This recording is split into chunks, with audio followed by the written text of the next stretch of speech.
Então, gurizada, bem-vindos a essa série de vídeos onde eu vou fazer alguns videozinhos tentando fazer um resumo de bioquímica, em específico da fotossíntese e da respiração celular, que a gente sabe que são temas importantes e que todo mundo toma um pau quando vai para o vestibular.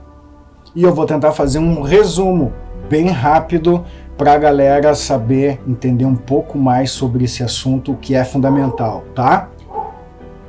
Então, qual é o plano? O plano é o seguinte, ó, primeiro eu vou fazer uma introdução ao metabolismo, aos conceitos básicos sobre metabolismo que a gente vai usar tanto na fotossíntese quanto na respiração celular, que é o seguinte, ó. Eu acredito que esses conceitos são conceitos chaves para a gente entender o que está acontecendo, o que é fotossíntese, para que serve e como ela funciona. Respiração celular também. Então a gente vai falar sobre energia, o tal de catabolismo e anabolismo, reações de oxirredução, esse aqui é o elemento chave para entender o metabolismo, coenzimas e a tal das vias metabólicas, tá? Então vamos lá. O que acontece, ó? Para usar um super resumo que eu enxergo o que é o metabolismo, eu criei essa frase aqui, ó, que é transferência de energia. Quando a gente vai falar de fotossíntese, de respiração celular, eu acho de forma fundamental a gente está falando de transferência de energia. Spoiler, a gente tem energia do Sol, que na fotossíntese é transferida para moléculas orgânicas, e na respiração celular essa energia nas moléculas orgânicas é liberada para outras moléculas para os processos metabólicos, síntese de proteína, síntese do RNA e por aí vai, tá bom? Então eu acho que essa é o mindset, o que é que vocês têm que saber de fundamental sobre metabolismo quando a gente fala de fotossíntese e respiração celular ou metabolismo energético. Então, definindo o metabolismo do jeito que a gente vê mais ou menos nos livros didáticos, o metabolismo é uma transformação cíclica da matéria e da energia. Mais ou menos isso, porque assim, ó, a matéria tem uma transformação cíclica, tanto é que a gente vê isso na ecologia, né? E até nos ciclos biogeoquímicos dos elementos, água, carbono, fósforo e por aí vai, né? Só que a energia, ela não sofre uma transformação cíclica, a energia ela é linear nas cadeias alimentares e com o uso dos processos metabólicos dos organismos, tá? E o segundo tópico sobre metabolismo é que ele envolve rotas metabólicas, que eu vou explicar no final qual é a definição de rota metabólica, tá? Daí a gente tem esses dois caras. O metabolismo é dividido em duas partes, digamos, catabolismo e anabolismo. A forma que eu acho mais simples de explicar o que é catabolismo e anabolismo, para não me esquecer, a gente primeiro pega o catabolismo. Eu defino o catabolismo de uma forma bem simples. É desmontar moléculas para obter energia, ok? Por exemplo, na respiração celular a gente desmonta a mitocôndria e no citoplasma também, desmonta a glicose para extrair energia da glicose para os processos metabólicos. Isso é catabolismo. E uma vez que a gente sabe o que é catabolismo, a gente já vai saber o que é anabolismo, porque é exatamente o inverso. É montar moléculas a custo de energia. Por exemplo, síntese proteica, que a gente tem um ribossomo, uma representação tridimensional de um ribossomo, o RNA mensageiro está passando aqui no ribossomo e o ribossomo está traduzindo os códons para uma sequência de peptídeos para uma proteína. Isso envolve gasto de energia para montar uma molécula biológica, um processo anabólico, beleza? Aqui a gente tem uma figura que eu achei bem interessante dessa pessoa aqui, Lúcia Maria Alves da Unesp, eu acredito que deve ser de uma cadeira de bioquímica, eu só achei essa figura e esse nome, mas o crédito vai para ela então. É uma forma bem interessante de enxergar o catabolismo e o anabolismo, que eles têm essa tendência aqui, ó, as reações catabólicas, elas são convergentes. Vamos pegar, por exemplo, a glicose aqui, uma das principais moléculas do catabolismo, ela se transforma em piruvato, e o piruvato transforma não, né? Ela sofre uma reação química quebrada em piruvato, só que o piruvato pode vir da alanina, que é um aminoácido, de serina, que é um aminoácido, tá bom? O piruvato vai sofrer reações químicas para começar o ciclo de Krebs e vai formar o tal de acetilcoenzima A, e a acetilcoenzima A pode vir de ácidos graxos, de outros aminoácidos como leucina e isoleucina, tá? Então as reações catabólicas, elas tendem a ser convergentes. Já as anabólicas, que é formar moléculas, elas são divergentes. Por exemplo, a acetilcoenzima A é um precursor de um monte de molécula biológica. Uma das vias metabólicas da acetilcoenzima A pode levar à formação de colesterol, ácidos biliares, ésteres de colesterol, uma outra para formar ácidos graxos, que vai formar no final das contas fosfolipídios, que a gente tem na membrana plasmática, tá? E aqui está o ciclo de Krebs, que é outro tema. Mas é só uma visão, uma curiosidade e eu acho que essa figura traz uma visão bem bacana sobre vias metabólicas e reações catabólicas e anabólicas. O próximo tema, que eu acho que é um dos mais fundamentais para a gente entender bem fotossíntese e respiração celular, é a tal das reações de oxirredução, tá? Porque todas as vias metabólicas vão utilizar reações de oxirredução. E o que significa isso, né?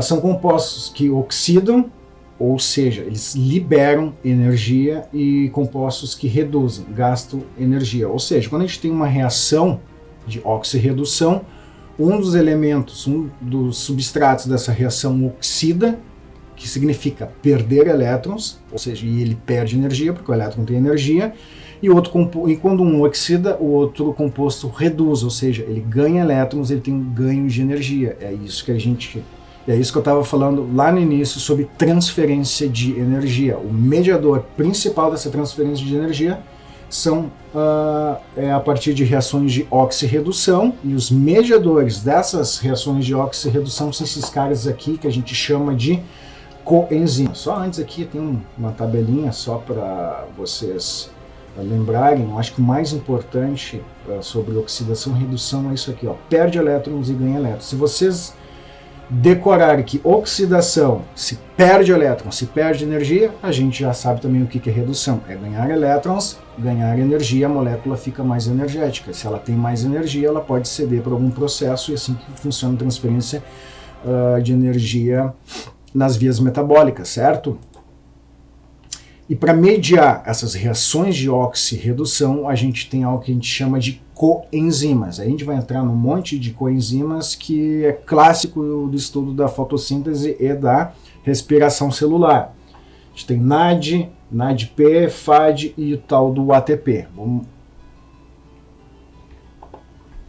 O papel deles é extremamente parecido, só vão mudar as estruturas químicas de cada um. NAD+, por exemplo, é uma forma oxidada dessa molécula de NAD, que é nicotinamina adenina dinucleotídeo, pela estrutura química dele, tá? E o NAD+, ele é um aceptor de prótons, de hidrogênio ou de elétrons, ou seja, ele pode receber energia, então ele se transforma em sua forma reduzida, ele é reduzida a NADH. Essa molécula aqui, de NADH, possui energia, possui elétrons para doar. Se ele perder elétrons e perder próton de hidrogênio, ele é oxidado para essa forma. Então, ele é regenerado, digamos assim, e ele é um mediador dessas reações de oxirredução. E por que é importante? Porque quando ele é oxidado, ele perde elétrons, ele vai estar cedendo energia para uma outra molécula. Isso que vai acontecer com a glicose, acetilcoenzima A e por aí vai, que a gente vai ver com um pouco mais de detalhe. Uma outra molécula que é importante é o NADP. Ele é muito parecido com o NAD, só que ele tem um grupo fosfato, e aqui está o papel de mediador de oxirredução, de transferência de energia. Se a gente tem duas moléculas aqui numa via metabólica, tá? Ele pode transferir a energia de uma molécula para outra. Quando oxida uma molécula A aqui, o NADP+, vai se transformar em NADPH, a forma reduzida tem energia. Então ele pode reduzir uma outra molécula transferindo a energia. O que acontece no mundo biológico? Se a gente tem uma molécula A e uma molécula B, o elétron não pode pular simplesmente porque ele quer pular para deixar uma outra molécula mais energética, digamos assim. Precisa de um mediador. Então a energia da molécula A é transferida para o NADP, e o NADP reduz, ou seja, cede um elétron para uma segunda molécula para deixar ela mais energética, digamos assim. Essa é a base, o fundamento para a gente entender. Toda a transferência de energia acontece na fotossíntese e na respiração celular, tá bom? A gente tem o FAD e o FADH2 também, lá na respiração celular vai aparecer esse cara, e também é a mesma lógica, tem uma forma oxidada de FAD e uma forma reduzida de FAD. O FAD também transfere energia, transfere prótons e elétrons, tá bom? E por último, a gente tem o famoso ATP, o trifosfato de adenosina, que faz o mesmo papel das outras coenzimas, tá? O trifosfato tem 3 grupos de fosfato, a ligação química tem energia, quando ele é hidrolisado e se transforma em ADP, um difosfato, perde um fosfato, ele está cedendo energia para algum outro processo que seja necessário, pode ser a síntese de proteínas, por exemplo, lá no ribossomo. E quando o ADP está disponível, lá na respiração celular ele vai ser fosforilado, tá? Vai ganhar energia, nessas ligações aqui vai ter mais um fosfato inserido e vai se transformar num ATP. Então é cíclico a vida útil do ATP, tá? A energia não é cíclica, a energia é direcional. Quando ela é usada, ela vai ser usada para catalisar uma reação química ou perder em forma de calor. Por último, a gente tem as vias metabólicas, tá? Que a definição de via metabólica é bem simples. Já as vias metabólicas são infernalmente complexas, tá?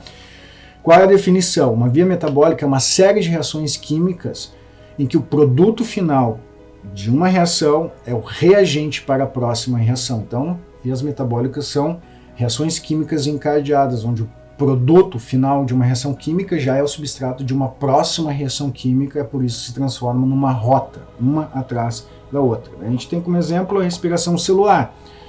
A gente vai ter a glicose, vai ser quebrada em um monte de molécula diferente para no final a gente ter a produção de ATP. Eu disse que as vias metabólicas é simples de entender a definição, só que elas são um pouquinho complexas, né? Aqui a gente tem um exemplo que não consigo nem dar um zoom aqui direito, mas aqui começa a glicose quando entra, digamos, numa célula, tá? E todos os processos, as reações químicas que a glicose pode sofrer e para que lado pode ir. Aqui a gente vai ter o ciclo de Krebs. Antes de a gente chegar no ciclo de Krebs da respiração celular, a gente tem um monte de reação. Só na glicólise, que é a primeira fase da respiração celular, tem 10 reações, né? Só para vocês terem uma ideia. Só que as vias metabólicas, elas são complexas porque a glicose, o final dela não é só entrar no ciclo de Krebs, ela pode entrar um monte de tipos de outras, digamos, vias metabólicas.